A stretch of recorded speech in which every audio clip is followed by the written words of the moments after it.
Hello students, welcome to Tejas Gurukul educational channel. आज के episode में मैं पढ़ाने वाला हूँ बिहार बोर्ड के क्लास 9th के स्टूडेंट्स के लिए इंग्लिश, जिसमें चैप्टर 1 धर्म युद्ध नाम का चैप्टर है, जिसको लिखा है अर्जुन देव चरण ने। यह क्लास 9th का चैप्टर है, पहला चैप्टर है और बहुत ही महत्वपूर्ण है और रोचक भी है।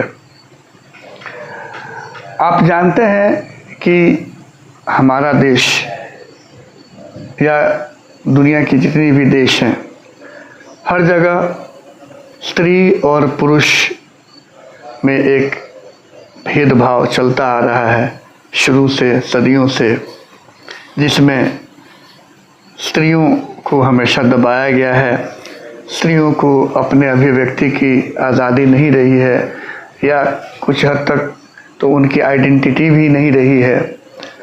तो कुछ ऐसा ही एक छोटा सा नाट्य रूपांतरण की प्रस्तुति अर्जुन देव चरण ने की है।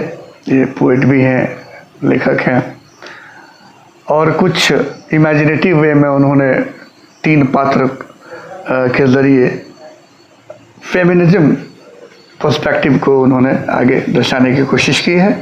तो स्टूडेंट से अनुरोध है कि वो किताब जो है अपने सामने रखें, चैप्टर 1 धर्म युद्ध, ताकि मैं पढ़ाते जाऊं और उनको समझने में आसानी हो।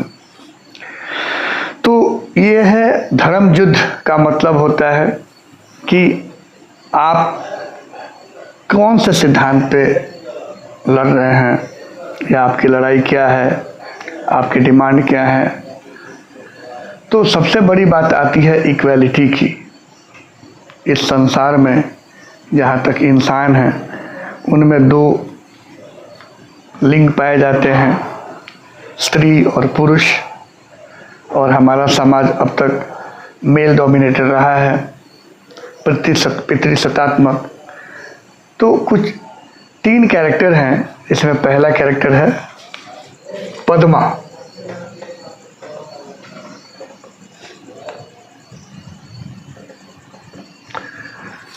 दूसरा कैरेक्टर है उसकी माँ, और तीसरा फादर।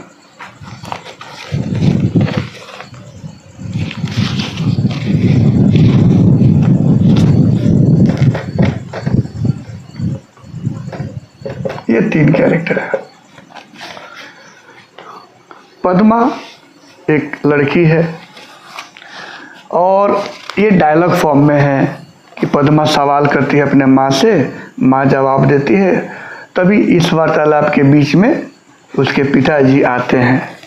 तो ये प्रश्न है आइडेंटिटी की, प्रश्न है हक की, इक्वालिटी की, बराबरी की। जहाँ पर जो लड़की थोड़ी भी जिज्ञासु है तो ये प्रश्न करती है कि आखिर ये भेदभाव क्यों, लड़की की क्या आइडेंटिटी है, स्त्री की क्या आइडेंटिटी। तो उसमें पद्मा सवाल करती है, mother what is the identity of a woman. माँ आप मुझे बताइए कि एक स्त्री की पहचान क्या है। तो माँ कहती है, why do you ask that, तुम ऐसा प्रश्न क्यों कर रही हो। तो पद्मा कहती है, how am I different from others, मैं बाकी से अलग कैसे हूँ। माँ you are my daughter, are only child and your father's darling. वो कहती है कि तुम मेरी बेटी हो, हमारी बेटी हो और इकलौती हो, और तुम अपने पिता की चहेती हो, अपने फादर की सबसे चहेती हो। You are the darling of your father. तो पद्मा कहती है, father cares more for money than for me. पिताजी तो मुझसे ज़्यादा पैसे का परवाह करते हैं, पैसे से प्यार करते हैं। और सबसे बड़ी बात है, it takes a heart to bestow love. और प्रेम दर्शाने के लिए, प्रेम करने के लिए एक हृदय भी तो चाहिए, दिल भी तो होना चाहिए। ठीक है। तो माँ कहती है for home does he save? अरे पिताजी किसके लिए बचाते हैं, किसके लिए पैसे कमाते हैं? He does all this only for your sake.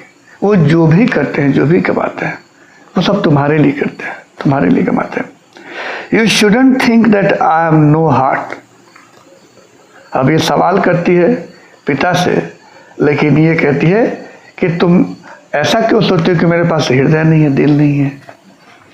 तब वो रिएक्ट करती है। पद्मा कहती है, but I didn't say it of you. मैंने आपके हृदय के बारे में तो ऐसा कहा नहीं कि आपके पास हृदय नहीं है, आपके पास मेरे लिए प्रेम नहीं है। माँ, I am not in any way different from him. अब देखिए कि कैसे ये चलते आ रहा है, और माँ जवाब देती है बेटी से कि मैं किसी भी तरह से उनसे पृथक नहीं हूँ, उनसे अलग नहीं है। वो हैं तो उन्हीं से मेरी आइडेंटिटी है। माँ जवाब देती है, अगर उनकी बात तुम कर रही हो तो तुम मेरी भी बात कर रही हो। अगर वो पैसे बचा रहे हैं तो मैं भी बचा रही हूँ, वो खुश है तो मैं भी खुश हूँ, वो दुखी है तो मैं भी दुखी हूँ। यानी पत्नी की, कहने का मतलब है कि पत्नी की अलग पहचान नहीं है, पत्नी की पहचान उसका हस्बैंड है, उसका पति है। ठीक है, तो माँ कहती है, I am not in any way different from him, my identity is linked with his and I cherish the bond. मेरी जो आइडेंटिटी है, मेरी जो पहचान है, वो उन्हीं से जुड़ी हुई है, उनसे लिंक्ड है, और उनसे एक बॉन्ड है। ठीक है, जो है वही मैं हूँ। Enters Padma's father. तभी इस वार्तालाप के बीच में पद्मा के पिताजी की एंट्री होती है। फादर कहते हैं, what is this talk about the bond? Padma's mother, Padma की माँ, किस तरह के बॉन्ड की बात हो रही है? तो माँ कहती है, here is your father, ask him whatever you want to know. तब वो पद्मा की तरफ इशारे करते हुए कहती है कि लो, तुम्हारे पिताजी आ गए, जो कुछ भी सवाल है, जो कुछ भी तुम पूछना चाहती हो, इनसे पूछो। Father, what is it my child? प्यार से पूछते कि मेरे बच्चे क्या बात है, क्या सवाल है, बोलो। माँ, she wants to know what is the identity of a woman. यह जानना चाहती है कि एक स्त्री की पहचान क्या है, एक औरत की क्या पहचान है। Father, you will know it clear dear when you are married. तो पिता बड़े आसानी से जवाब देते हैं कि मेरे बच्ची, जब तुम्हारी शादी हो जाएगी तो तुम खुद जान जाओगी कि एक स्त्री की, एक औरत की क्या पहचान होती है। यानी वो भी इस साँचे में ढले हुए हैं कि स्त्री की शादी होगी तभी उसकी पहचान होगी, नहीं होगी तो उसकी कोई पहचान नहीं बनेगी। ठीक। Padma, does marriage lend identity to a woman? क्या शादी स्त्री की आइडेंटिटी होती है, उसे उधार लेनी पड़ती है आइडेंटिटी? माँ, what is a woman without a husband? तभी बीच में माँ कहती है कि बिना पति के स्त्री की आइडेंटिटी क्या है? क्या है वो? कुछ भी नहीं है बिना पति के। तो पद्मा कहती है, what if one does not get married? अगर कोई स्त्री शादी ही नहीं करे तो उसका क्या? माँ, why do you always ask such senseless questions? अब वो थोड़ी इरिटेट होती है और कहती है कि तुम ऐसे बेतुके सवाल क्यों करती हो हमेशा। Padma, what about a woman whose husband is dead? तो इस बात पर ध्यान नहीं देते हुए आगे सवाल करती है कि उसका क्या, जिसकी शादी हुई और उसका पति मर गया, उसकी मृत्यु हो जाए, तब उसका क्या होगा? तब क्या उसकी आइडेंटिटी रहेगी? माँ, life is hello for her. माँ कहती है कि जिसका पति नहीं है, जिसके पति की मौत हो जाए, उस स्त्री की जिंदगी नरक से बदतर है। Padma, that's injustice. ये तो अन्याय है। ये क्या बात हुई? पुरुष की पत्नी मर जाए या फिर वो कुंवारा ही रहे तो उसकी आइडेंटिटी पर तो कोई फर्क नहीं पड़ता है, फिर स्त्री के साथ ऐसा क्यों? माँ, You needn't talk of justice and injustice here. तुम्हें अभी न्याय और अन्याय की बात नहीं करनी चाहिए, तुमको समझ नहीं है। पद्मा, why? क्यों नहीं करूं? माँ, over here women don't have the right to ask questions. अब देखिए वो किस तरह से उसमें पूरी तरह ढल गई है और अपनी बेटी को भी यही समझाने की कोशिश करती है कि तुम्हें यहाँ पर ऐसे सवाल करने का अधिकार नहीं है। ठीक है। Padma, what right do they have them? तो स्त्री का क्या अधिकार है? कोई तो अधिकार होगा, वही बता दो। Father, rights are for equals dear. अधिकार तो बराबरी वालों का होता है, फादर भी कहता है। यानी स्त्री और पुरुष की कोई बराबरी नहीं है, उनके कहने का मतलब है। और उसकी माँ भी ये बात बहुत अच्छी तरह से समझी हुई है और वही चीज़ अपनी बेटी को भी देना चाह रही है। किस तरह की ये पीढ़ी दर पीढ़ी ये वाक़या चलती आ रही हैं। Padma, why is a home considered a place for bargaining? घर बार्गेनिंग का जगह क्यों बन जाता है? बार्गेनिंग का मतलब सौदेबाजी का। One shouldn't live in such a place. ऐसे जगह पे तो किसी को रहना ही नहीं चाहिए जहाँ पर बार्गेनिंग हो। ठीक है, बात करें कि नहीं करें, बात करने का भी अधिकार नहीं हो। Father, you will get the same replies to these questions wherever you go. तो पिता कहते हैं कि तुम कहीं भी जाओगी, जहाँ कहीं भी जाओगी, यही जवाब तुमको मिलेगा। मतलब स्त्री पुरुष बराबर नहीं है।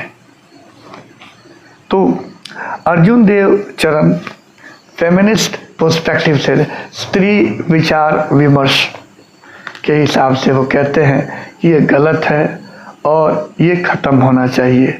आज़ादी अगर है तो पुरुष भी आज़ाद है, स्त्री भी आज़ाद है और दोनों इक्वल हैं, दोनों के समान अधिकार हैं। फादर कहते हैं you'll get the same replies to these questions wherever you go. Padma, but the identity of a woman is the identity of the human race. स्त्री की पहचान से ही तो पूरी मानवता की पहचान होती है। स्त्री नहीं तो मानव कहाँ से? क्योंकि उसका जन्म ही स्त्री से होता है। उसकी पहचान बिना उसकी अलग पहचान कैसे हो सकती है? सोसाइटी साइंस में सोचिए जरा, ऐसा समाज जहाँ पर कोई स्त्री नहीं हो, औरत नहीं हो, महिला नहीं हो, कैसे समाज होगा, कैसे बनेगा? फिर पैदा कौन लेंगे? स्त्री से ही तो सभी जन्म लेते हैं। Father, that's why they say that marriage lands this identity. इसीलिए तो कहा जाता है कि शादी से उन्हें उधार में उनकी आइडेंटिटी मिलती है। आप देखते होंगे कि मेल है, उसके पहले MR स्मॉल लेटर में लिखा जाता है, शॉर्ट फॉर्म में। MR स्टैंड्स फॉर मिस्टर, ठीक है, और MRS डॉट, ये लोग मिसेज कहते हैं, श्रीमती, लेकिन उसका फुल फॉर्म होता है मिस्ट्रेस। यानी जो स्त्री किसी पति के घर आती है, अपने पति के घर आती है, उससे शादी विवाह होती है, तो उसकी आइडेंटिटी उसकी पति से जुड़ जाती है और उसका टाइटल उसके नाम के साथ जुड़ जाता है। मतलब उसकी अपनी आइडेंटिटी नहीं है, वो पति के नाम से जानी जाएगी। पहले बाप के नाम से जानी जाती थी, अब पति के नाम से जानी जाएगी। लेकिन बेटा स्वतंत्र है, वो अपना जाना जाएगा, शादी के बाद भी अपने नाम से जाना जाएगा। पद्मा कहती है, so if A girl does not get married, she has no identity. ये बड़ा सवाल है समाज में। फादर से कहती है कि यदि कोई लड़की शादी नहीं करे तो उसकी कोई आइडेंटिटी नहीं होगी, कोई पहचान नहीं होगी। Why is it that an unmarried man is venerated and called a saint? ऐसा क्यों है? बड़ा सवाल है कि कोई कुंवारा आदमी रह जाता है तो उसको इज्जत दी जाती है, उसको बहुत तहजीब दी जाती है, रेपुटेशन दी जाती है, उसको संत कहा जाता है अनमैरिड मैन को।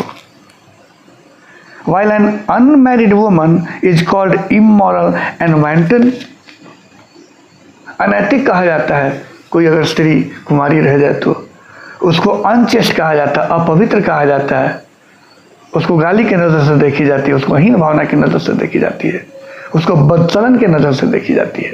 ये कैसा समाज है कि एक कुंवारा रहता है तो वो सन्यासी कहलाता है, संत कहलाता है, और कोई स्त्री कुंवारी रह गई तो बचलन कहलाएगी, अपवित्र कहलाएगी। कि ये छोटा सा जो डायलॉग फॉर्म में स्टेटमेंट है, एक वाक्य है, प्रस्तुत किया गया है अर्जुन देव चरण जी के द्वारा। ये बहुत ही झकझोर देने वाली कहानी है, छोटी सी ही। तो 9th क्लास के बच्चों, 9वीं वर्ग के बच्चों के लिए बिहार बोर्ड में ये पहला चैप्टर है। तो आप इसको पढ़ें, समझें, बुक जरूर रखें, पढ़ें, क्योंकि मैं इसको लाइन बाय लाइन मैंने इसको मेंशन किया है। और बाकी सब इसमें क्वेश्चंस हैं छोटे छोटे, वो हम अगले वीडियो में इसको बताएंगे आपको, इसका क्वेश्चन आंसर। एक ट्रांसलेशन है, वो आपको मैं अभी बता देता हूँ कि इसमें ट्रांसलेशन भी आता है बिहार बोर्ड में। जैसे है, चोरी करना पाप है, ठीक है। To steal is a sin, इसका मतलब होता है to steal is a sin। To steal is a sin, sin मतलब पाप। या इसको हम इन्फिनिटिव को हटा के दें तो क्या हो जाएगा, स्टीलिंग इज अ sin। पहला है चोरी करना पाप है, दूसरा है बिना टिकट यात्रा करना दंडनीय अपराध है, ठीक है। सो इट इज, ऐसे हम करेंगे, travelling without ticket is a punishable crime, ठीक है, दंडनीय अपराध है, ठीक है। तीसरा है, भूल करना मानवीय है, क्षमा करना दैवीय है। ये विलियम शेक्सपियर से लिया गया है। टू अर्र, तीसरा में हो जाएगा, to err is human, to forgive is divine. इसको ऐसे बनाते हैं, ठीक है। फिर चौथा है, तैरना एक अच्छा व्यायाम है। चौथा हो जाएगा, swimming is a good exercise, ठीक। पांचवा है, सुबह में टहलना स्वास्थ्य के लिए लाभदायक होता है। Walking in the morning is beneficial for health. छठा है, बड़ों का आदर करना हमारा धर्म है। It is our duty to respect our elders. It is our duty to respect the elders. It is our religion भी कह सकते हैं। सातवां है, सिगरेट पीना स्वास्थ्य के लिए हानिकारक है। Smoking is injurious to health. Smoking is injurious to health. आठवां है, गणित सीखना कठिन नहीं है। Learning mathematics is not difficult, या to learn mathematics is not difficult. नौवां है, दूसरों की सहायता करना हमारा फर्ज है। It is our duty to help the others. दसवां और अंतिम है, बिना हेलमेट पहने स्कूटर चलाना खतरनाक है। It is dangerous to drive a scooter without wearing a helmet. It is dangerous to ride a scooter without wearing a helmet. तो ये मैंने एक ट्रांसलेशन कर दिया। अगले वीडियो में आपका क्वेश्चन आंसर इसका जो भी है मैं कर दूंगा। वैसे आसान आप खुद भी कर सकते हैं। मेन इसका सार, मेन इसका समरी, भाव समझना जरूरी है कि कैसे एक बेटी अपनी माँ और पिता से सवाल करती है, और वो सवाल सिर्फ माँ बाप से नहीं बल्कि पूरे समाज से सवाल है और पूरे समाज को ये झकझोर कर रख देने वाला सवाल है। Thank you very much. Keep on watching, sharing and subscribing. Thank you.